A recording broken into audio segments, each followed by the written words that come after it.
आपल्याला दिलेला आहे.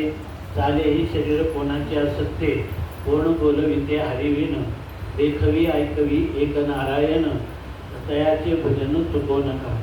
अशा प्रकारचं आता या जन्मामध्ये आपला निश्चय झाला पाहिजे.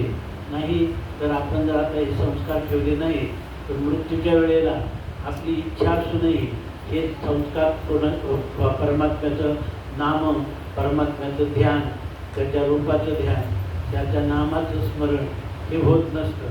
म्हणून आता पाठीमागं झालेलं जीवन जे आहे त्या जीवनापेक्षा उर्वरित जीवन, मागच्या भूतकाळाचा विचार करून काहीच उपयोग नाही, भविष्यकाळाची चिंता करून काहीच उपयोग नाही.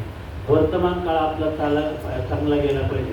जर आपल्याला आपलं मृत्यू सुधारावा असं वाटत असेल तर आपण नित्य वर्तमान काळात आजचा दिवस चांगला गेला पाहिजे. आणि तो आजचा दिवस जेणेकरून चांगला जाईल तो संत संगतीमध्ये, सद्ग्रंथाच्या वाचनामध्ये किंवा भगवंताच्या चिंतनामध्येच जात असतो. कारण आनंद जो आहे तो भगवंताशिवाय आनंदाचा मूलभूत स्रोत आपल्या जीवनात कुठेही कोणालाही आत्तापर्यंत सापडला नाही. सुखरूप आईसा दुधा कोण सांगा, माझ्या पांडुरंगा सारी खातो. तुकाराम महाराजांनी जीवनामध्ये आनंदाचे दोनच पत्ते सांगितलेले आहेत. एक तर तो आहे की सुख एकची ठाई, बहु पायी संतांचे. संतांच्या पायाजवळच सुख आहे. म्हणून काही कोणी संत, सद्विचारवंत, असा नीतिमान पुरुष जर असेल तर त्याच्याशी आपल्याला इथून पुढचा काळ गेला पाहिजे. जे दूषित लोक आहेत त्यांच्या संगतीत बसून आपलं मन विकृत होतं.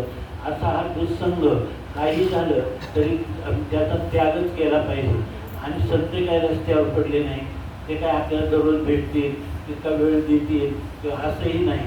मग अशा वेळेला आपल्याला एक गोष्ट आहे की परमात्मा पांडुरंगा हा सुखरूप आहे.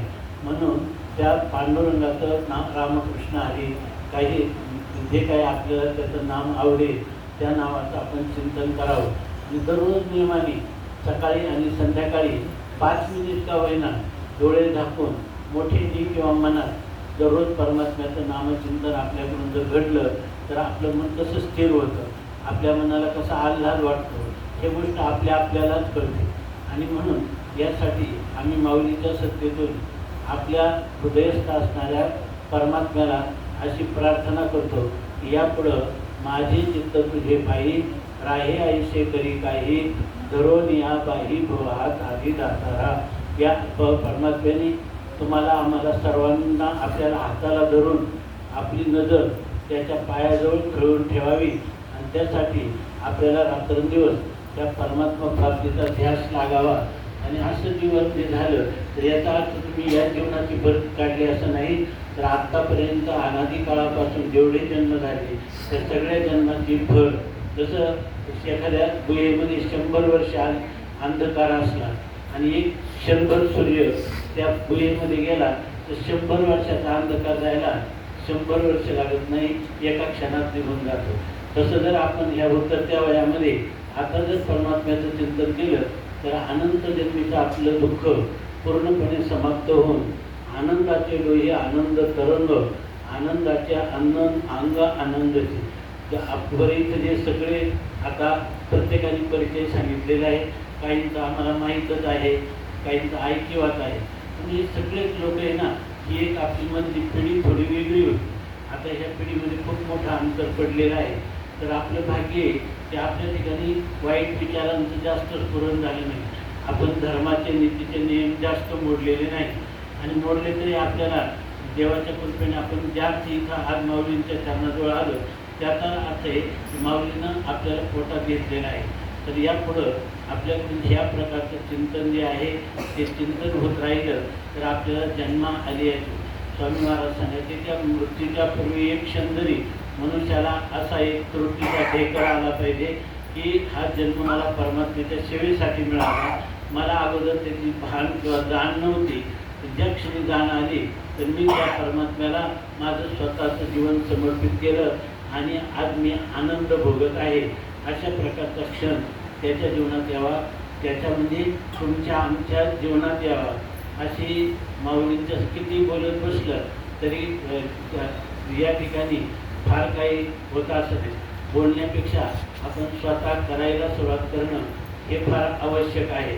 म्हणून हे यासाठी लागणारं आपल्याला दीर्घ आयुष्य, आरोग्य, मनोबल, बुद्धिबल, आत्मबल, शारीरिक बल आपणा सर्वांना प्राप्त व्हावं यासाठी माऊलींच्या चरणी प्रार्थना करून सर्वेत्र सुखिनः सन्तु सर्वे सन्तु निरामयाः सर्वे भद्राणि पश्यन्तु मा कश्चित् दुःखमाप्नुयात्। याचाच अर्थ सर्वजण सुखी असोत, सर्व निरोगी असोत, सर्वांना चांगल्या गोष्टी पाहायला आणि ऐकायला मिळोत, कोणाच्याही वाट्याला दुःख न येवो आणि आपल्या घरामध्ये हे जे काही वातावरण आहे तर त्या वातावरणामध्ये आपल्याला जरी मुलं घडवू शकलो नाही किंवा मुलांना त्यांचं जबाबदारी पार पाडण्यात वेळ मिळाला नाही तरी आपण आपल्या नातवंडांच्यावर हा संस्कार करावा।